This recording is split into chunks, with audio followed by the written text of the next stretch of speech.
What's she supposed to do? Push him off and slap him? That's my purse! I don't know you!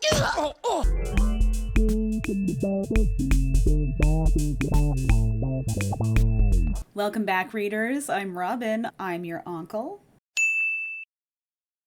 Have you ever judged someone based on their career? Ever think that the love, effort, and care that your friends put into their work is vapid and selfish? Ever thought that someone who has changed since college lacks integrity? Then you sound like most of the characters in today's book, Lauren Weisberger's The Devil Wears Prada. The Devil Wears Prada is about Andy, an aspiring writer just out of college, who has to settle for the job that a million girls would kill for. That job, being a secretary for the most prolific fashion editor in the industry. There's only one problem. Her boss is demanding, unyielding, and unimpressed. The movie stars Anne Hathaway. Shut up! Meryl Streep. I'll paint your ass, you paint mine. Emily Blunt. Now shut the up and enjoy your flight. Stanley Tucci. I'm adopted. What? And Adrienne Grenier. So before I get into it, there's a content warning for issues with consent. Now, without further ado, let's talk about The Devil Wears Prada. So the movie begins with a 20-something, played by Anne Hathaway, getting ready for her day. We see the contrast of other, more stylish, skinnier women who are choosing their makeup, their clothes, doing their daily routines. This movie makes me want to wear high heels, even though with my fibromyalgia, I can't. I'm in pain everywhere all the time, so adding the pain to my feet would be too much. Ooh, I can rock those boots though. Also, I'm not monetized yet, so I can't afford luxuries like clothes. So I'm not a fashion person. I have worked retail. I have worked for some brands, which is why I have a certain amount of style, but I do not consider myself fashionable. I think I am stylish though. That said, I know what looks good and what doesn't, and what Andy is wearing is not something that I personally would wear to a job interview, but I don't work in journalism. Maybe she is dressed appropriately for a writer, I don't know. So Andy has an appointment with Elias Clark, a big magazine company, and she is interviewing for the job of secretary. She meets Emily, who is Miranda Priestley's first assistant, and Miranda's looking for a second assistant. Emily tells her bluntly, that Runway is a fashion magazine, and so an interest in fashion is crucial. Andy doesn't even know who the editor-in-chief is, let alone treating this job with the reverence that Emily seems to think that comes with it. What is it with Anne Hathaway and Ugly Duckling movies? So Miranda arrives at the office. She has arrived early and everyone is running around like crazy trying to get stuff ready for her. People clean up, they switch their Crocs for high heels, they reapply their makeup, everybody is ready to go. And the woman herself shows up. The woman, the myth, the legend, Meryl Streep. She rapid fires off a list of demands, not checking to see if Emily has gotten any of them, or stopping to take a breath for that matter. And she says that the last two assistants that Emily chose for her were inadequate, so she would like to interview this one herself. So in comes Andy. Miranda basically rips her style to shreds and then says, "That's all," which is kind of her catchphrase. But Andy's not ready to go. She basically comes back in the office and says, "Listen, I am an intelligent person. I would work very hard for you." And miraculously, she gets the job. At dinner, her friends are basically kind of making fun of her for her lack of style, and nobody seems to take the fact that she's gotten this job seriously, including her. I'll be saying this more than once. Almost everyone in this movie sucks. Andrea in the book is just not the kind of person that I would want to associate myself with. Well, what is this face? So they celebrate the job that she doesn't want and she goes home with her boyfriend Alex. Oh, Nate. In the book, his name is Alex. In the movie, his name is Nate. In the book, she's crashing on Lily's couch and she and the boyfriend are not living together. She has a week to find a place before she has to start work. But in the movie, she lives with Alex. I guess that makes things a little cleaner, easier. It's her first day at Runway. She gets a call at 6:30 and is told by Emily to come in immediately. Miranda has decided to kill the September story on jackets, and she is moving up the October shoe story. So everyone needs to come in and do a run through. I'm not going to get a lot of these terms right, so you're just going to have to bear with me. So everyone has to come in and show her what they're planning for the photo shoot. So when Andy arrives, Miranda is already pissed that she doesn't have her coffee yet. And Emily chews her out for basically being wrong for the job, but you know, you're here now, so I guess you're going to have to do it. So Emily explains that as Miranda's first assistant, she's doing her scheduling, her expenses, things like that. And Andy is the gopher. She goes, she gets, she fetches. So they have to stay chained to the desk. If Miranda misses a phone call, you are out of a job. To the point where one of the previous secretaries sliced her hand open and they missed a call from someone important, and that woman is not only not working there anymore, she has been iced out of the industry. She's working for like a McDonald's or something. Nigel comes in. He gives her a pair of heels that she says that she doesn't need because she's already gotten the job and she doesn't need to wear, you know, anything designer. She knows what I look like.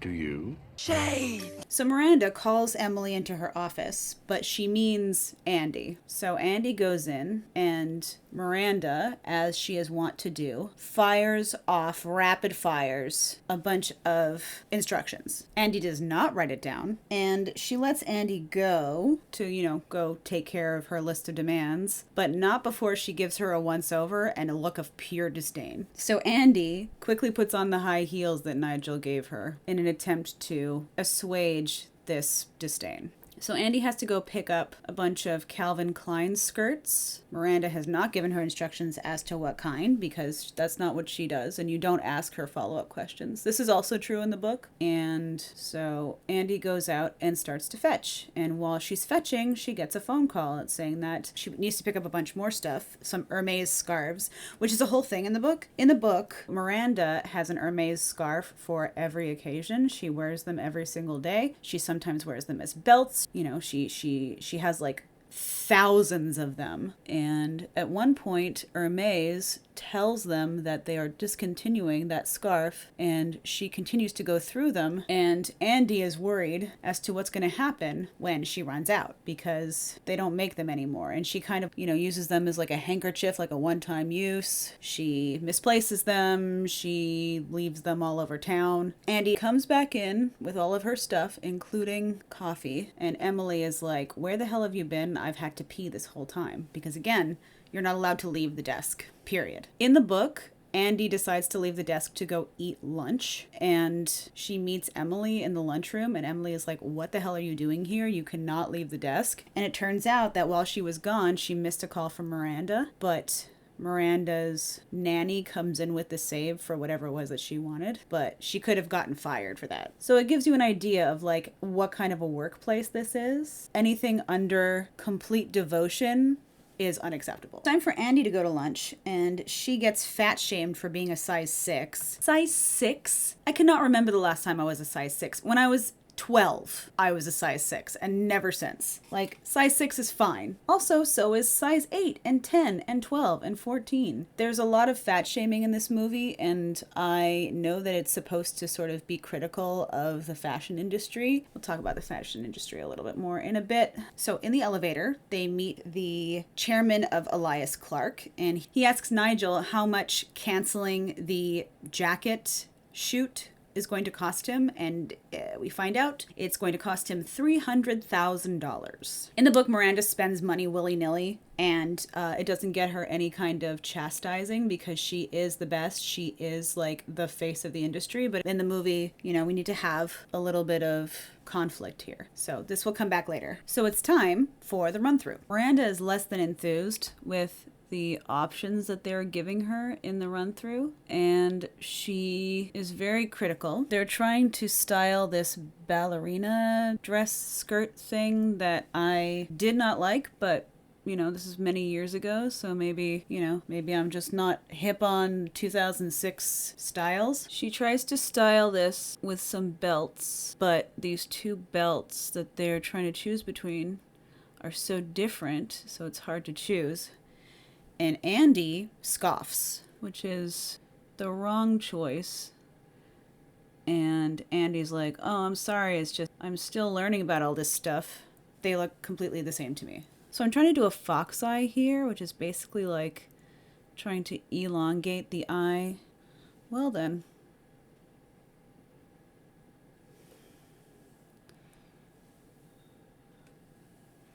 Okay. Miranda chews Andy out basically completely tears her a new asshole. And rightly so, frankly. It's like, this is not your time, you know? This is not your time to, like, talk about whether this affects you personally. Whether you think it's important or not, it's important to the magazine, and you are being paid by the magazine, so maybe, like, shush. And so when she gets home, she complains to Nate about all these people who care about fashion, and she calls the women who wear high heels clackers, because you can hear the click-clack. Click-clack, click-clack of their shoes. As Andy is berating her coworkers, she talks about how fashion is not important and how the industry is just made to make people feel like garbage and sell them things that they don't need. Now, I will say that there is definitely an aspect of fashion that does that, but I do think that fashion is important, just like I think makeup is important. It's a way to express yourself. It's a way to show your individuality, and for genderqueer people like myself, it's a way to affirm our gender, and that's a really important thing. There are some exclusionary parts of fashion, like people who aren't thin and gorgeous and rich don't seem to have access to the same things that the rest of us do, and that is a problem. But the fashion industry as a whole is not inherently evil, and it's not, you know, everything is meant to make money, and I think that that's capitalism's fault, not fashion. So I tried to use a different eyeliner today, and it was a mistake, so I'm going back to my old faithful here. Has anyone seen the new documentary about America's Next Top Model? Tyra is a monster. So we get a montage of Andy working for Miranda. She has to fetch her breakfast, take her calls, drive Miranda's Porsche to the garage. Not to mention every day Miranda throws her coat on Andy's desk and she has to put it away in the closet. In the book, on days where Miranda is wearing a fur, no one else is allowed to use the closet because she doesn't want her furs touching like pleb fabric. With that said, it does look like Andy is getting better at her job. In the book, Andrea just becomes more rude, bitter, snarky. She has a piss poor attitude the entire time. Time for lashes. So Andy has dinner with her father. For the first time in a long time, she's got like the night off. Her dad is saying that he is concerned because they're getting emails from her office at 2 a.m. She seems always stressed. She gets a phone call from, guess who? So it's Miranda. She is stuck in Miami and there is a hurricane. So none of the flights are departing from Miami. None of the commercial flights, they're all canceled. So on their way to Chicago, Andy calls everyone that she possibly can. She considers calling the National Guard to try to get this woman to the city because her children, her daughters, are going to be doing a concert and she wants to see them. But alas, doesn't matter how hard that Andy works, there is a freaking hurricane, so nobody is flying out, period, for safety reasons. It's unclear whether she even makes the show. Miranda is incredibly disappointed, and she calls Andy into her office to basically tell her that she took a chance on Andy. Take a chance on me. She said that all of the girls that she usually hires are vapid and stupid, her words, not mine, and she thought that she would take a chance on the smart fat girl. Again, fat, she is size 6. Anyway, she would take a chance on the smart fat girl, and Andy ended up disappointing her more than any of the other assistants have. And that makes Andy very sad. So she goes to Nigel and she starts to cry and she's like, my life is so hard. Why doesn't Miranda give me any kind of positive reinforcement? It's only ever negative. Nigel is like, boo-hoo, poor you. He's like, listen, if you're so miserable, you should quit. And that just isn't an option to Andy. In the book, she doesn't really confide in anyone. She just kind of scoffs and considers spitting in Miranda's food and coffee, and she like snarks at her, and it's just really gross. One thing that is the same from the book is that Andy in the book and Andy in the movie both think that fashion is dumb and frivolous, and Nigel says that Miranda clocks that. He talks about Runway like it's a beacon of hope, you know? He talks about all the little gay boys at home who look at the fashion magazine and think of a world that could be different, you know? He's talking about himself, and it really moved me. Fashion and art tells the disenfranchised, tells the queer kids, tells the weird kids, the neurodivergent kids that they can dare to be different, they can dare to be exceptional, and there's some beauty in that. So Andy admits that she is screwing up her chance. Andy in the book never would have done this. So she lets Nigel give her a makeover. Makeover, makeover, makeover, makeover, makeover, makeover, makeover. So they go into the closet. Put me in the closet. Now the closet is like this giant warehouse full of designer clothes. And he says that everything in there is a 0 or a 2 or a 4. No way in hell that would fit me. Any of that stuff would fit me, but I would want to be there anyway because God, look at that stuff. I would take the shoes. So later, Andy walks into the office and she looks like $1,000,000 and Emily is completely floored. I wish she'd gotten a makeover scene like in the Princess Diaries. Remember that? So Nate is leaving his work. He works at a restaurant and he sees Andy and she looks so good. Madonna's Vogue is playing. I love the music in this. And he loves it. We see another montage. Andy is slowly turning into one of the runway girls. You know, you see her every day wearing something fashionable. She goes into Miranda's office to, I don't know, fan out her magazines or something. And Miranda looks at her and she looks vaguely impressed. So she's doing something right. In the book, this never would have happened. In the book, there's no way that Miranda would have even given her a second look. She just would have not criticized her clothing that day. So she goes and meets her friends and she gives them all like expensive gifts. She gives one of them an $1,100 phone. She gives another one a $1,600 purse. And rather than being nice about it, when Miranda calls, they fucking play keep away with her phone. And it's like, why do you feel like this is an acceptable thing to do to your friend? She calls them assholes, which they totally are, and she storms off. And then they're mad at her. So Andy is going to a party to meet James Holt, who is a designer, who has a sketch for her for Miranda's gown for one of the fashion shows. So she goes and picks it up and he tells her that she probably needs a drink because she's Miranda's assistant and tells her to, you know, kick back and have a nice time. So while she's having that drink, she meets I guess he's supposed to be handsome. I do not find this man handsome. I think that he's fine. You know, he's a very person-looking person. Turns out that he is a very popular writer. He writes for a lot of different magazines and Andy has read all of his stuff and is very impressed. His name is Christian Thompson, and he asks what she does, and she says she's a writer also. So he offers to read some of her stuff, but she confesses that currently she's working for Miranda Priestley. And he tells her that she's not going to make it, that she is a bad fit, and that she's too nice. Okay.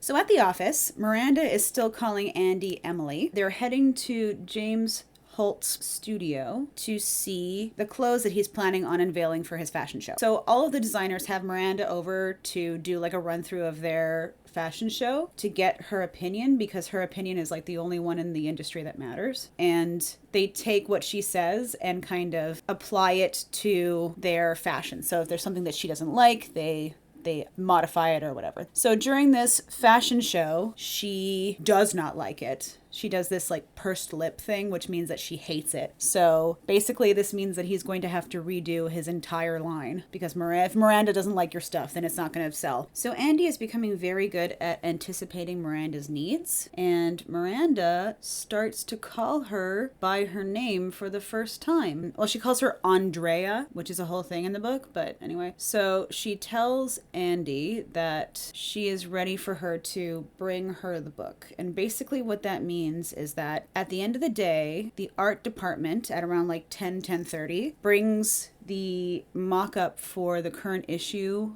of Runway, and the first assistant brings it to her house, drops it off, and brings her dry cleaning. But she didn't really know Andy, and she didn't want someone that she didn't know coming to her house. So this whole time Emily's been doing it. In the book, Andy's been doing it since the start, or Andrea. She doesn't go by Andy in the book, she goes by Andrea. So it's a very big deal, but this means that she must be doing something right. So Emily tells her what to do, but when she gets to Miranda's house, she is confused because she doesn't know which closet to put the dry cleaning in, and she doesn't know which table with the flowers to put the book on. While she's freaking out, the twins pop their heads down, tell her which closet the dry cleaning goes in, and then tell her, just come up, it's fine. So Andrea makes a terrible mistake and listens to the children. So when she goes upstairs, she sees Miranda fighting with her husband, and Miranda sees her. Not good. Does anyone else get secondhand embarrassment? I find it so hard to watch stuff like this because like I feel so bad for the main character. It's like, ugh.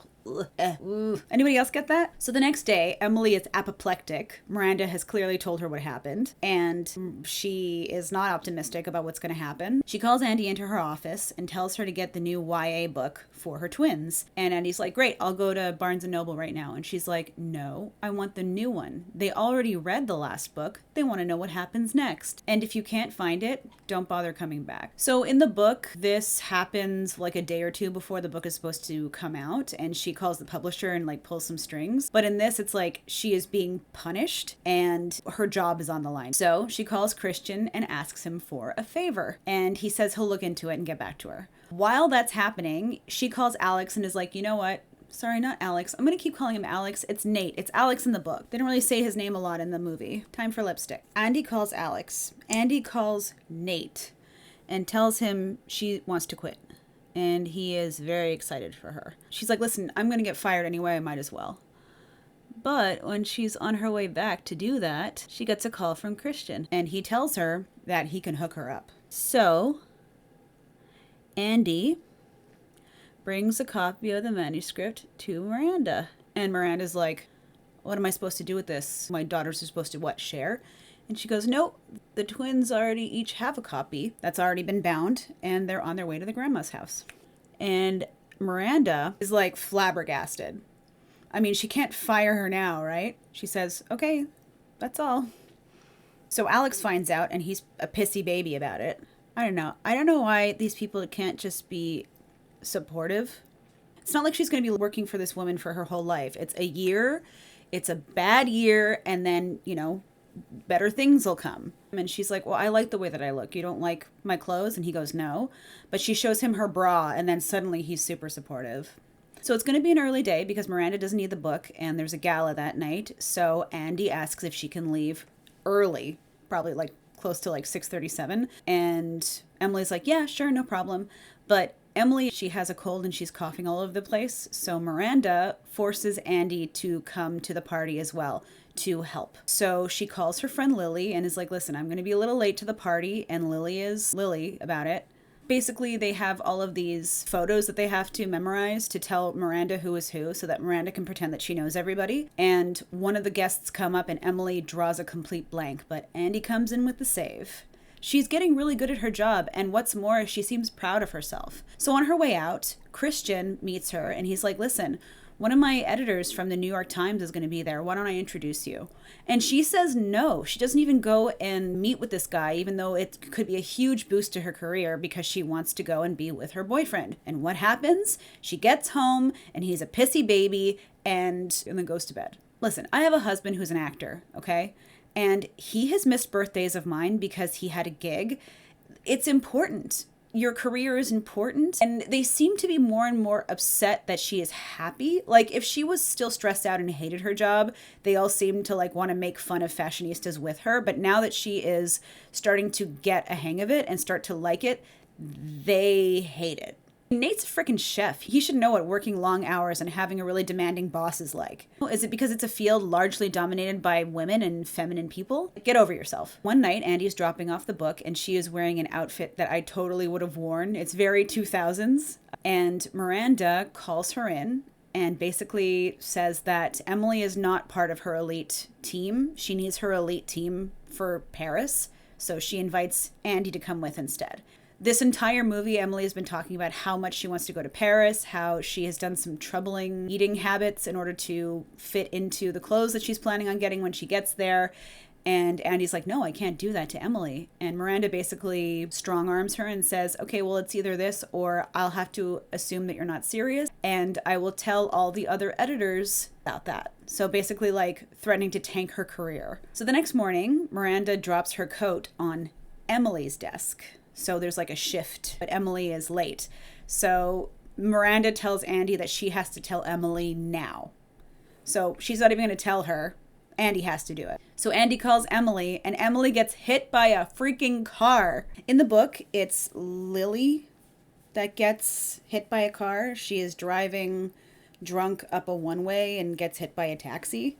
There's like this whole thing about how she has a drinking problem, etc. So Andy goes to the hospital, which is shocking to me because how is she able to leave during the day? Who's manning the phones? But I guess because she has to tell her right away that she's at the hospital, telling Emily that she's not going to Paris. And Emily is devastated. So it's Lily's art expo and Andy goes, and guess who else is there? Christian's there, and they have a little chat and he kisses her on the cheek before leaving, and Emily just blows up. I don't understand this. Like, she works in fashion. Fashion people are touchy-feely. A lot of them are gay. This guy isn't, but a lot of them kiss each other on the cheek. There's a lot of European stuff going on, and Lily is like, oh my gosh, you know, you're not the Andy that I knew. The Andy that I knew was head over heels with Nate. And it's like, I don't understand. What's she supposed to do? Push him off and slap him? That's my purse! I don't know you! Like, he kissed her cheek. Do you have any idea how many people in fashion greet each other by kissing each other on the cheek? The heteros are upsetero. Oh, you're not the Andy that I used to know. Now you're just somebody that I used to know. It's like, yeah, that's a good thing. I mean, you knew her since middle school, and people change, people grow. And if you feel like you're being left behind, then that's a you problem. She's still at your art gallery. She's still making time for you, even though you know how stressful her job is, and she's like making time, and you still are hung up. You guys are just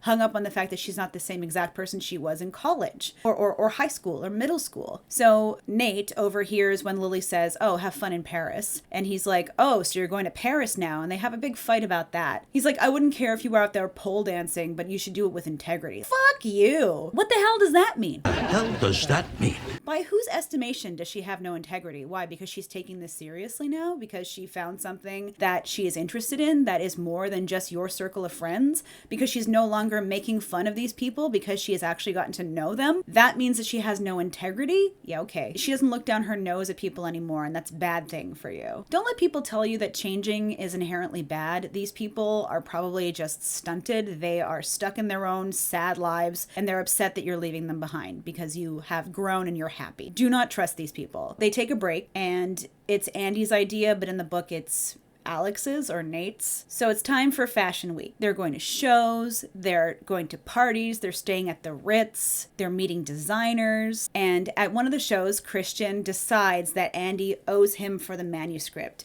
Just ask her on a date, man. Don't like try to strong arm her into it. So he asks her on a date and she accepts. Andy's going in to bring Miranda something, and Miranda is clearly out of sorts. She's not wearing any makeup. She's in like a robe. You know, she's a human. I would imagine that occasionally she looks like this. So Miranda tells Andy she doesn't need to pick her husband up from the airport anymore because he's divorcing her. And she's pretty upset. She says that she can only imagine what the papers are going to say about her. Oh, Dragon Lady, you know, drove away another husband. And she doesn't care about any of that, but she feels bad for what the girls are going to have to go through. And Andy asks her if she wants to clear her schedule for the evening, and Miranda's like, why would I do that? I get that. People deal with emotional disappointments in different ways, and a lot of people just throw themselves into things that they already care about in order to, you know, distract themselves or put their energy into something positive. So I get that. You know, the fact that they got divorced, in the book they didn't get divorced. In the book, you know, they're very happy. I think about high-powered men whose wives have no problem dealing with things around the house, or who have no problems with them having like these long-hour jobs because the men are not expected to go home and then do all this unpaid labor at the same time. I'm not saying that abandoning your family for your career is a good thing, but it's just men are afforded so much more leniency in this kind of thing. Is this the kind of thing that people would say about a man? I doubt it. So Nigel comes to talk about Miranda's itinerary, and he sees Andy and he asks her who styled the outfit for her. And she's like, I did it myself. And he goes, oh, look at you, size 6. And she's like, I'm a size 4 now. She was always a size 4. Come on now. And so he gets some champagne. He says they're going to toast. And she's like, to what? And he basically says that he has got the dream job. The designer James Holt that we met a couple of scenes ago is going to be taking his brand global, and he has a financial backer and he's looking for a partner, and so he has chosen Nigel. So Nigel is now going to be able to be his own boss. He's going to be able to enjoy life more, and he's like super excited. When Andy is at dinner, Christian basically calls Miranda a terrible person, a dragon lady, you know, more or less the things that Miranda says that people say about her. And Andy says what I said. If she were a man, people wouldn't be saying this. And Christian kind of scoffs at her. So Christian says that Andy is crossing over to the dark side. They're out walking in streets of Paris, and he kisses her, and she's like, I just broke up with my boyfriend, I'm not ready. And he kisses her again. And then she says, I am drunk. I am not able to consent. And he kisses her again. And gross. It's gross. She said no twice, and he just keeps kissing her until she says yes, which to me is not consent. They go back to his hotel and they boink. In the book, this does not happen, I don't think. They like meet and they hang out, but they don't have sex. And yeah. So the next morning, Andy wakes up and she's hobbling around trying to get herself ready because she's late. And she sees a mock-up for a runway cover, and she asks Christian what's up. So he tells her that Jacqueline Follet, who is the editor of the French runway magazine, is being brought in to replace Miranda, and he's going to be running the editorial department. And he basically says that Miranda deserves it because she's old, which, gross. Oh yeah, sure, no, this isn't about misogyny at all. And also, Jacqueline is going to be a lot cheaper than Miranda, and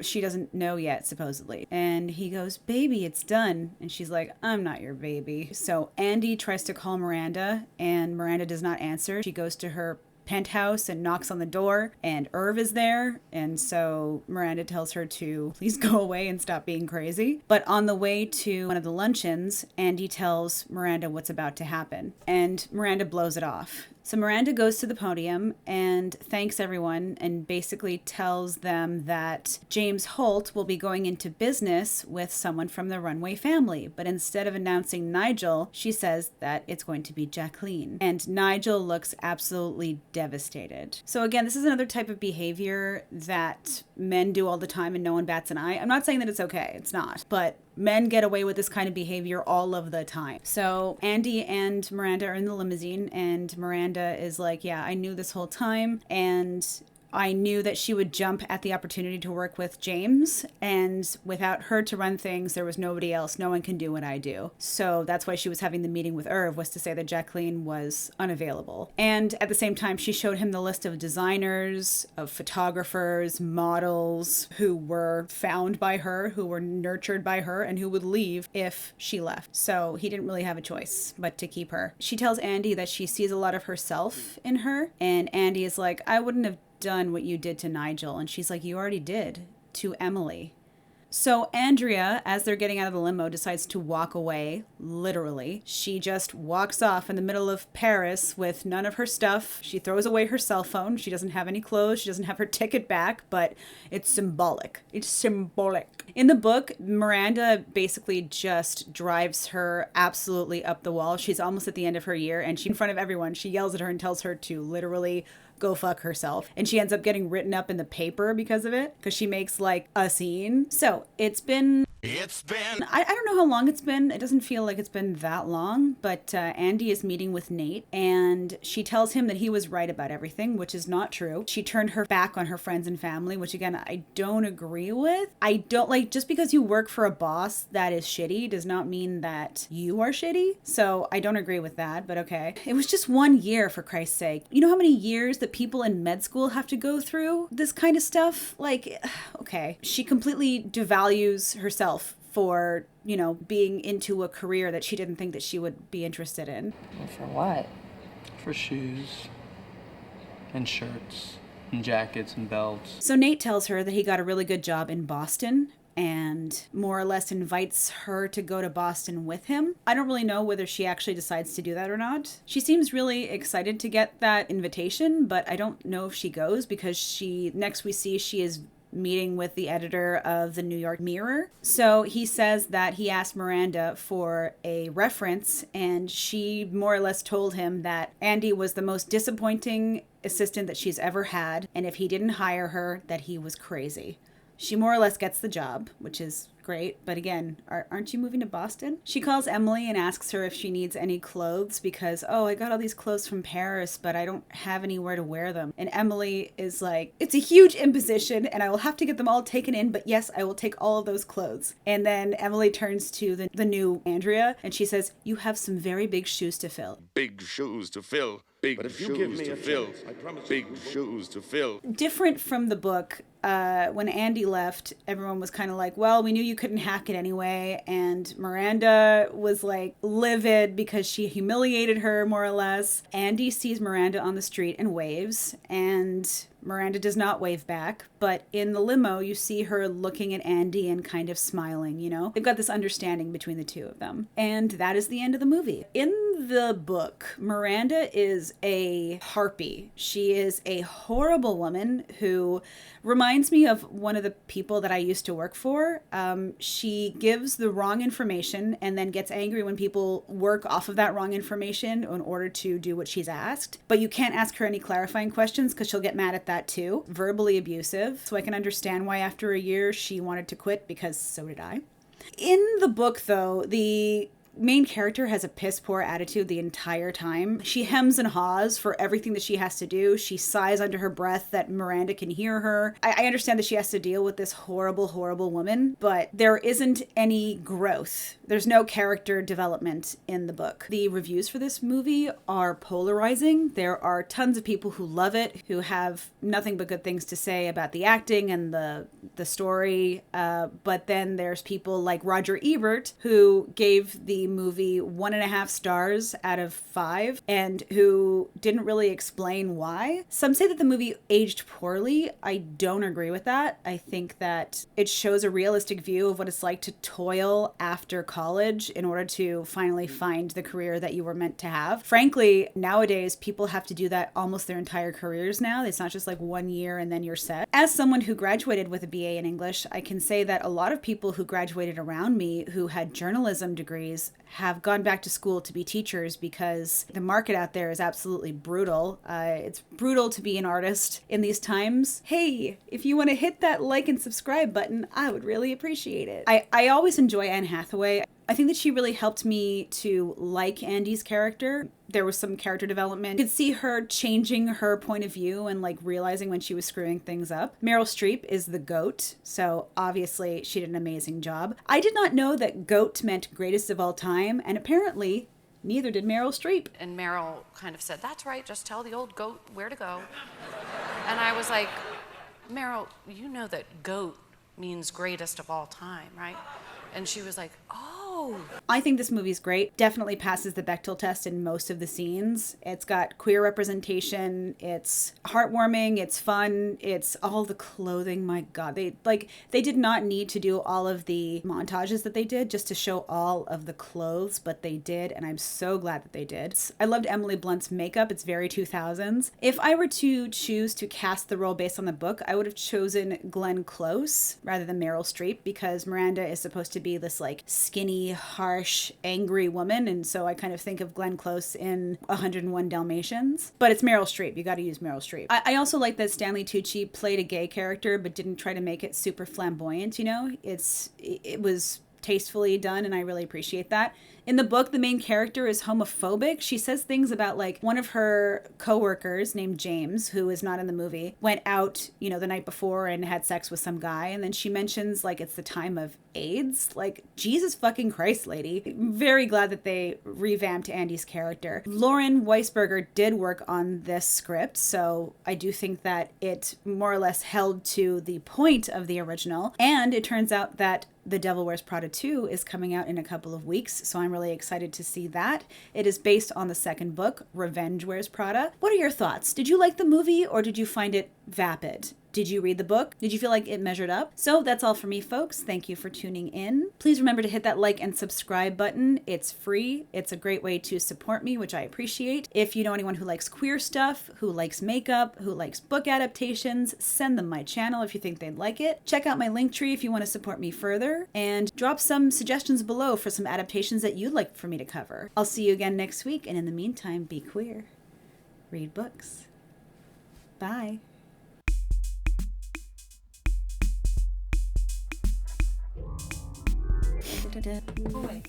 My cat's doing something he shouldn't be doing. I can hear it. Chico.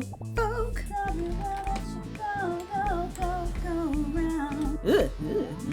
Gross. And tells her to get... Hi, kitty. Water. I mean... So, it's going to be an early day because because anyway, so Nate says that he got a job, like a really good job and she's, you know, not a teenager, so oh fuck. Cats are fighting. What is that? With the New York Times. So she finds out that Jacqueline Follet, who is the editor of the French, there's a plane. I got a place where you can get away. Beauty's where you find it.